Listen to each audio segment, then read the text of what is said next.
Salut à toutes et à tous, c'est Hugo, bienvenue dans Game Next Door. J'imagine que voir un top 10 conclure ce qui a été un semestre, ma foi, assez maigre sur la chaîne a de quoi en décevoir certains. Sachez que je suis aussi dans votre cas. Mais voilà, pour tout vous dire, cette deuxième moitié de 2022 a été assez compliquée pour moi, déjà d'un point de vue personnel, mais je vais pas forcément rentrer dans les détails là-dessus, mais aussi d'un côté professionnel, puisque je n'ai jamais autant bossé de ma vie. Ce qui est très cool en soi, mais j'ai été très pris, trop pris même. Voilà, j'ai accepté trop de projets, j'ai eu les yeux plus gros que le cerveau, et ça a malheureusement impacté la production sur la chaîne. Croyez-moi, j'en suis le premier frustré, et encore une fois, désolé pour ça. Mais déjà il y a une grosse vidéo qui est en production, elle va arriver début d'année prochaine, et puis à partir de mi-janvier je vais justement être libéré de certains engagements et je vais pouvoir de nouveau investir du temps sur la chaîne, donc voilà, normalement 2023 devrait être une belle année pour Game Next Door. Mais en attendant, vous pouvez me suivre sur mon compte Instagram @hugoterra_. Alors c'est pas pour vous montrer des photos de mes vacances ou de mes voyages, puisque je ne fais aucun des deux, mais bien pour vous parler de jeux vidéo. J'essaie de faire des trucs avec des formats visuels et textuels, pour l'instant ça plaît pas mal aux gens qui sont déjà là, donc voilà, si vous avez Instagram, rejoignez-moi, le lien est dans la description. Tout ceci étant dit, nous pouvons donc passer à ce dont il est question aujourd'hui dans cette vidéo, mon top 10 jeux vidéo 2022. Avant de rentrer dans le vif du sujet, quelques petites précisions. La première chose, c'est que j'ai pu jouer à la majorité des jeux auxquels je voulais jouer cette année. Mis à part quelques exclusivités Switch, puisque je n'ai plus de Switch actuellement, j'ai eu l'occasion d'au moins essayer tous les titres qui me faisaient vraiment de l'œil. Certains m'ont déçu et je les ai vite lâchés, d'autres m'ont diverti quelques heures, et ceux qui m'ont vraiment convaincu seront dans ce classement.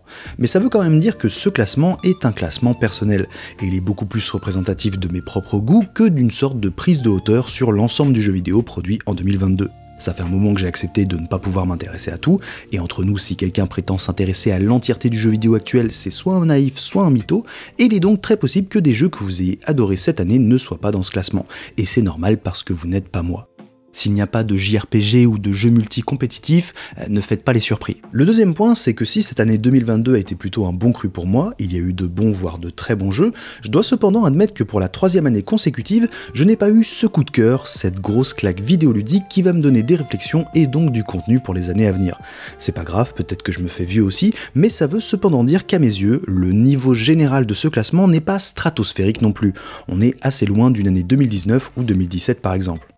Donc voilà, ne vous attendez pas à de grandes envolées pendant cette vidéo, je préfère être sincère là-dessus. Maintenant, commençons ce classement. 10e jeu qui ouvre les portes de ce classement, Tinykin, le dernier titre de la Splash Team sorti avec Tiny Build, qui est un mix entre du platformer 3D façon collectionnite et du Pikmin. Dans un délire façon chérie, j'ai rétréci les gosses, on se retrouve à devoir parcourir les pièces d'une maison pour résoudre des petits puzzles à l'aide d'une armée grandissante de créatures qui peuvent exploser, conduire l'électricité ou nous faire la plus ou moins courte échelle. Chaque niveau est assez ouvert, on peut explorer les différentes zones un peu dans l'ordre qu'on veut, la seule contrainte est de trouver des Tinykin, mais il y a un bel équilibre pour nous donner une vraie sensation de liberté. Alors c'est clairement pas une claque ou quoi, mais j'avais envie de le mettre dans ce classement pour deux raisons. Déjà parce qu'a priori c'est pas du tout ma cam, mais j'ai passé un super bon moment, et notamment grâce au level design que je trouve impeccable. C'est ouvert mais c'est bien structuré, il y a des idées, il y a de la verticalité, franchement ils ont fait un très bon taf, je crois que dans ce studio ils aiment bien les Souls et ça ne m'étonne pas. Et puis deuxième raison, c'est vraiment un jeu que je pense parfait pour les enfants, s'ils commencent à vouloir jouer aux jeux vidéo et qu'ils commencent à apprendre à lire, ça me paraît idéal. Et mine de rien, des vrais bons jeux pour les enfants, bah il y en a pas tant que ça. Là, si vous cherchez un truc pour les occuper pendant les longs repas de Noël, Tinykin, c'est top. À la 9e place de ce classement, je mets Stray, le jeu du studio Blue 12 avec un chat. Je crois que j'ai pas besoin d'en dire beaucoup plus, impossible d'être passé à côté cette année. Au-delà du petit félin trop mignon, le titre est un puzzle platformer 3D assez dirigiste mais bien exécuté, qui m'a personnellement fait penser à un The Last of Us sans la vengeance ni la violence. On explore, on se fait les griffes, on a quelques séquences d'infiltration ou de course-poursuite, mais globalement c'est très chill et ça se finit en 4-5 heures. Honnêtement, je m'attendais un peu à un flop avec ce jeu. On avait tous envie de jouer au petit chat, mais il y avait un risque que ce soit quand même vraiment plat derrière. Et si c'est effectivement pas un jeu exceptionnel non plus, ça reste assez sage et j'aurais aimé un peu plus d'audace, je trouve que le contrat est rempli. C'est très joli, les animations du chat sont réussies, l'aventure est bien rythmée, encore une fois j'aurais aimé un peu plus de folie, notamment sur la fin, mais franchement ça marche vraiment bien. J'ai passé un bon moment dessus, je pense que c'est parfait pour se faire 2-3 soirées tranquilles, parfois on n'a pas vraiment besoin de plus. En 8ème position, Rollerdrome, qui est passé sous beaucoup trop de radars j'ai l'impression, alors que c'est un jeu d'action vraiment réussi. On est sur un mélange entre Tony Hawk et Max Payne, réunis dans une sorte de tournoi où, comme dans Rollerball, il faut tuer tout le monde pour survivre. On progresse en réussissant des défis, on débloque des nouvelles armes, il y a de nouveaux ennemis, et on essaie de faire le meilleur score pour s'auto-congratuler de nos skills. Bon, j'ai pas 1000 trucs à dire sur le jeu parce que ça reste assez minimaliste. J'ai beaucoup aimé comment ils sont arrivés à lier les deux corps gameplay, la ride et le shoot, en faisant que les munitions se rechargent quand on fait des figures. Alors ça n'a absolument aucun sens, mais en termes de game design, ça permet de créer une vraie économie sur laquelle il faut toujours avoir un œil. Un peu comme dans les derniers Doom où en plus de l'action il faut gérer ses ressources et ça donne plein de prises de décision rapides. Très bon jeu d'action donc, peut-être un peu trop old school, mais j'imagine que ça vient de contraintes de moyens. D'ailleurs le jeu voilà il a pas très bien fonctionné et c'est vraiment dommage parce que je pense que justement là un numéro 2 avec plus d'ambition à la fois sur la structure et la narration, ça pourrait donner quelque chose de vraiment ouf. Mais bref, si vous êtes passé à côté et que vous cherchez du fun à l'ancienne pour quelques heures, franchement jouez-y. Numéro 7, Tunic, le jeu d'Andrew Shouldice qu'on attendait depuis 2015 et qui a fini par être une des stars du jeu indé de cette année. En surface, Tunic est un hommage évident à Zelda, que ce soit dans l'esthétique, le core gameplay avec un mix action-exploration petit puzzle, sans compter les nombreuses citations qu'il fait, notamment de Link's Awakening. Mais derrière ça, il y a de nombreuses idées, dont une qui est centrale, ce fameux manuel dont on récupère les pages les unes après les autres. Des pages qui nous révéleront de nouvelles mécaniques, planquées littéralement sous notre nez, c'est juste qu'on ne savait pas comment interagir avec. Et c'est vraiment réussi cette histoire de manuel parce que c'est pas juste un gimmick, c'est vraiment ce qui structure la progression et toute la richesse du jeu se dévoile à travers ça. Tunic, c'est typiquement le genre de jeu que j'appelle des jeux de game designer, parce que non seulement on sent que le game design est vraiment roi, mais en plus c'est bourré de références. Alors il y a du Zelda, mais il y a aussi des Souls, il y a du Fez, il y a du The Witness, du Hollow Knight. On sent que le mec est vraiment buté à ces jeux et il les a tous remixés ensemble pour faire un truc très cool. Mais il y a quand même quelques petites faiblesses, notamment sur l'équilibrage. Les combats, c'est pas là où il est le plus fort, et à la fin, il pète un peu un câble, et je pense que c'était pas forcément pertinent par rapport au reste. Et puis, j'aime bien les références, mais j'ai l'impression qu'elles prennent un peu trop de place dans la proposition, que le jeu se cache un peu trop derrière elle, plutôt que de raconter quelque chose qui lui appartient à lui. Voilà pourquoi je le mets pas si haut dans le classement, c'est un jeu très réussi, mais il lui a manqué un petit quelque chose pour vraiment me toucher. C'est pas toi, c'est moi. En 6ème place de mon top 2022, c'est God of War Ragnarok, et oui, vous ne pourrez pas dire qu'il n'y a que de l'indépendant intello bobo, il y a aussi du AAA grand spectacle bien commercial, et je dois dire que celui-ci est plutôt réussi dans son genre. Inutile je crois de vous présenter le jeu, on retrouve Kratos et Atreus au royaume des Vikings, et globalement on va faire des quêtes à base de puzzles où il faut geler des trucs, ouvrir des coffres et mettre la misère à tout ce qui regarde de travers notre grec préféré. Un peu la même chose que le premier donc, mais avec plus de boss, plus de personnages secondaires cool et une écriture ma foi assez juste, je ne m'attendais pas à prendre autant de plaisir à suivre cette relation père-fils. Et oui, je ne pensais pas dire ça un jour dans ma carrière de gamer, mais Kratos m'a ému. Il y a quelques dialogues avec Atreus qui ont bien tapé dans mes daddy issues, j'étais pas prêt. Alors évidemment, et là c'est le critique qui parle, c'est un jeu qui a une routine ludique qui peut être parfois assez pantouflarde et toujours prévisible. Évidemment, il y a aussi cette sauce RPG light avec des pourcentages de partout, des micro-modificateurs. Bon voilà, vous me connaissez, pour moi c'est poubelle. Mais sinon, il y a un système de combat qui est top, qui tient la route jusqu'au bout. Je l'ai dit aussi, mais il y a des vrais boss qui tâchent, et ça fait vraiment plaisir de les retrouver dans un God of War. Et puis un casting vraiment bien travaillé, notamment Odin qui apporte une autre figure masculine et paternelle éclatée, mais néanmoins bienvenue. Bref, j'ai tout simplement passé un bon moment, je ne joue quasiment plus aux blockbusters comme ça, et en fait, en faire un de temps en temps, ça me permet de les apprécier, et là je crois qu'on est quand même dans le haut du panier. 5ème de ce classement, Norco du studio Geography of Robots, un point and click narratif qui s'inspire notamment de Kentucky Route Zero, sauf que là ça se passe en Louisiane et qu'on vire plus vers le cybergothique que l'onirisme intello de Lynch.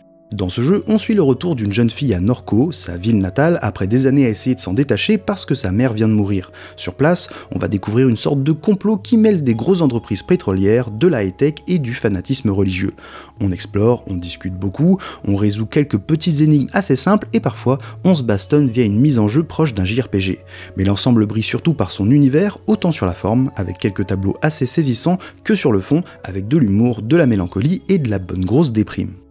Alors oui, Norco, c'est pas le jeu de la joie de vivre, je préviens tout de suite. C'est un jeu qui parle de la Louisiane, c'est vraiment ça son sujet, cet état qui a subi de nombreuses catastrophes naturelles mais aussi écologiques à cause de l'exploitation pétrolière. C'est un truc qu'on prend vraiment en pleine face quand on joue au jeu, malgré l'esthétique et les robots, je trouve qu'il y a du vrai derrière tout ça et c'est assez percutant. Et puis le jeu se permet d'aborder plein d'autres trucs et des choses assez modernes, il y a notamment tout un arc avec un groupuscule de jeunes un peu paumés / radicalisés qui est assez amusant si vous aimez le cynisme comme moi. Bref, il y a de l'audace, des idées, et puis c'est pas un point and click sur lequel on va bloquer sur des énigmes à la noix, ça se joue assez facilement. Si vous êtes dans le bon mood, que vous voulez un truc qui est aussi entre du Disco Elysium, Night in the Woods, Kentucky Road Zero, mais en un peu plus compréhensible, franchement, jouer à Norco, c'était quand même vraiment bien. Au 4e rang, je mets Citizen Sleeper, le dernier jeu de Gareth Damian Martin, publié avec Fellow Travelers, qui avait déjà sorti In Other Waters en 2020 ensemble. C'est un jeu de rôle textuel, cyberpunk, dans lequel on incarne un ou une sleeper, un androïde dont la conscience est celle d'un humain qui a été copié par une méga corporation. Au début du jeu, on a fui cette entreprise et on se retrouve sur une station spatiale pour tenter de survivre en scred. Ici aussi, il est beaucoup question de parlotte, puisque le principe va être de discuter avec différentes personnes, développer un réseau de relations, rendre des services, résoudre des problèmes, le tout dans un enchevêtrement de choix aux conséquences plus ou moins importantes. La feature différenciante du jeu, c'est un système de dés généré aléatoirement au début de chaque journée qu'on va pouvoir dépenser dans ces différentes actions, avec un taux de réussite qui dépendra de la valeur du dé. Et l'idée, c'est de bien choisir où et comment utiliser ces dés pour progresser au mieux dans nos quêtes, tout en gardant un œil sur nos fonctions vitales qu'il faut aussi entretenir.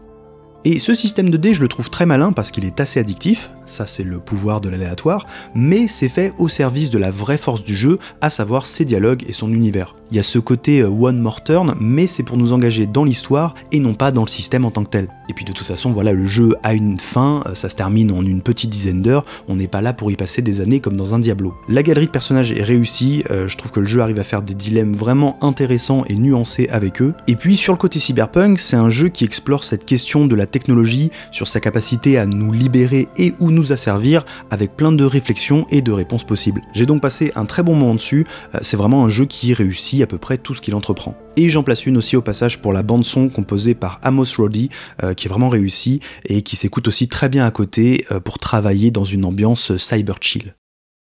En 3e position, Immortality, le dernier jeu de Sam Barlow qui nous avait régalé en 2016 avec Her Story et un peu moins avec sa suite spirituelle Telling Lies.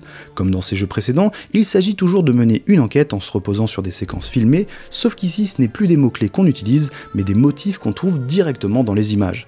Un visage, une rose, une corbeille de fruits, on fait pause, on clique dessus et ça nous amène à une autre séquence. Et cette fois, c'est pour recomposer le destin d'une actrice disparue, Marissa Marcel, en se reposant sur 3 vrais faux films jamais sortis, Ambrosio, une sorte de drame gothico-historique, Minsky, un film policier sauce Basic Instinct, et Two of Everything, une sorte de drame un peu arty qui oscille entre le Kubrick et Amour, gloire et beauté.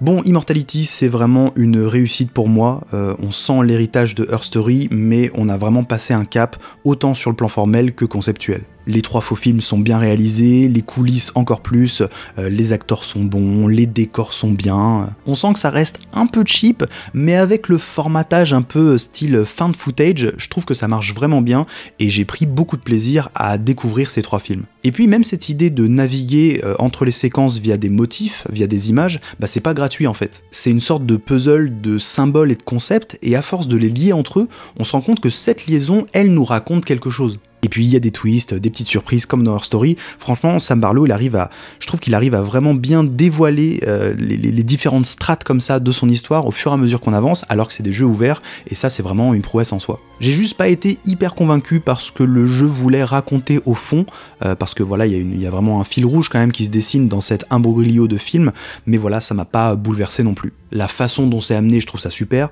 mais sur le fond, c'est ok quoi. Et je pense que si ça m'avait plus touché personnellement, il aurait fini premier du classement. Mais voilà, ça reste une belle réussite, clairement un des jeux à faire de cette année. En numéro 2, The Case of the Golden Idol du studio Color Grey Games, un héritier de Return of the Obra Dinn, les devs l'ayant explicitement cité comme référence principale. Dans ce titre aussi, il est question de mener une enquête, mais pas de grands bateaux vides à explorer. Là, il faut compléter une douzaine de scénettes en 2 dimensions, des tableaux qu'on doit observer et fouiller pour comprendre comment est morte telle ou telle personne. De fil en aiguille, on va suivre le destin d'une famille anglaise qui se dispute la possession d'une mystérieuse statuette dorée au pouvoir surnaturel. Et quand je dis dispute, je parle de meurtre meurtres à coups d'empoisonnement, de manigances avec des groupes occultes et autres sociétés secrètes. Pour chaque scénette, le principe est de récupérer des mots, des noms propres, des noms communs ou des verbes. Ensuite, il faut les replacer correctement dans un carnet qui décrit en général qui est qui, ce qu'il s'est passé concrètement, et un autre petit puzzle intermédiaire qui correspond à la scénette, comme un testament déchiré, un plan de table ou un papier qui tient les scores d'un jeu de cartes. Bon, le jeu m'a pas autant impressionné qu'Obra Dinn, parce que déjà, voilà, on n'est pas dans un espace 3D, donc sur le plan formel, ça en jette un petit peu moins, et puis on sent les références, donc forcément, ça marque aussi un peu moins. Mais au-delà de ça, j'ai vraiment passé un super moment, et je dirais même que sur le côté enquête, il est encore plus réussi qu'Obra Dinn. Déjà parce que là, c'est beaucoup plus découpé, donc c'est plus digeste, on va pas passer des heures à devoir se refarcir plein de scènes pour s'y retrouver. Là, c'est des petits chapitres qui sont très bien calibrés, et en plus, justement, comme c'est sur des cas vraiment individuels, ça leur permet de créer un peu plus de couches de complexité, et il y a vraiment eu des moments où je pensais avoir tout compris, alors qu'en fait c'était pas ça, et j'ai vraiment eu des twists en mode « Attends, mais si c'est pas ça, ça veut dire que c'est pas lui qui a fait ça, donc c'est qui? C'est peut-être lui, mais alors ça veut dire qu'il s'est passé ci et machin, etc. » En fait, plusieurs fois le jeu m'a un peu feinté, dupé presque, et c'est clairement ce que j'attends d'un jeu d'enquête. Malgré un dispositif assez simple, beaucoup plus qu'Immortality par exemple, ils sont arrivés à me faire ça plusieurs fois et je trouve ça vraiment admirable. Et en plus, cette histoire de puissants qui se tirent dans les pattes, qui sont tous plus véreux les uns que les autres, franchement ça m'a beaucoup plu. Il y a pas mal d'humour dans le jeu, donc voilà, en plus d'être malin, c'est très bien écrit. Donc voilà, c'est mon gros coup de cœur indé de l'année, The Case of the Golden Idol. Attention néanmoins, c'est uniquement en anglais pour l'instant, donc voilà, il faut avoir un bon niveau pour enquêter. Pouvait-il en être autrement? Était-il possible qu'un autre jeu se classe numéro 1 de mon classement cette année? Peut-être, je l'ai même espéré très fort, mais c'est finalement bien Elden Ring qui sera mon GOTY de 2022. Comme très probablement 50% des personnes qui regardent cette vidéo, on ne va pas se mentir. Je ne vous ferai donc pas l'affront de vous présenter le dernier jeu de From Software qui a mêlé la formule historique du studio à un monde ouvert absolument gigantesque, ce qui lui a permis de passer un nouveau cap de popularité.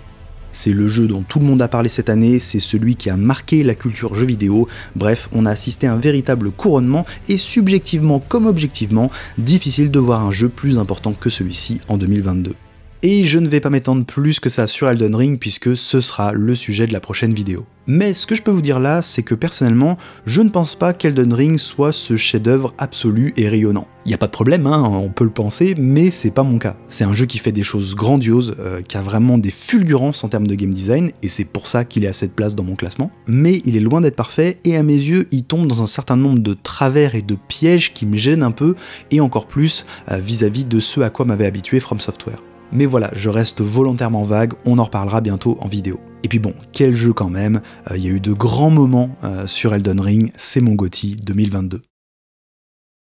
Et c'est ainsi que se termine mon top 2022, un top placé sous le signe des mots et du texte, comme quoi les rumeurs qui disent que je n'aime pas lire dans les jeux vidéo sont fausses. C'est juste que j'aime pas lire quand c'est pas ça qui est bien dans le jeu. J'espère en tout cas que vous avez passé un bon moment et que vous avez pu découvrir un ou deux trucs, c'était là l'humble objectif de cette vidéo. Merci de l'avoir suivi, un immense merci aux tipeurs grâce à qui cette chaîne continue d'exister, et puis pour tout le monde, n'oubliez pas d'aller faire un tour sur mon compte Instagram, je suis sûr que vous y trouverez des trucs qui vous parleront. On se retrouve le mois prochain pour faire un dernier tour dans l'Entreterre, d'ici là passez de bonnes fêtes si vous fêtez, prenez soin de vous et de vos proches, et bien sûr, cœur sur vos manettes.